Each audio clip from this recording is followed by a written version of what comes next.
Students आपके पास question है, what are beta elimination reactions, explain them with detail. तो स्टूडेंट्स एलिमिनेशन रिएक्शंस के लिए सबसे पहले आप उनकी डेफिनेशन लिखेंगे। The chemical reactions in which two groups are eliminated with two adjacent atoms are called as elimination reactions. Since beta hydrogen is necessary for elimination, it is also called as beta elimination.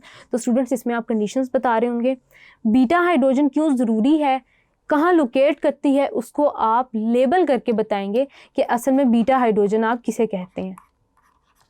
Alpha और beta को label करके जब आप बताएंगे तो आपका answer ज़्यादा elaborative होगा, अल्फ़ा एंड देन बीटा और ये बीटा। और उसके अलावा स्टूडेंट्स आप ये बता रहे होंगे कि आपकी बीटा हाइड्रोजन एसिडिक क्यों होती है। ये सारी बातें डिस्कस करने के बाद आपने बताना है कि 1,2 एलिमिनेशन रिएक्शन को आप बीटा एलिमिनेशन रिएक्शन कहते हैं।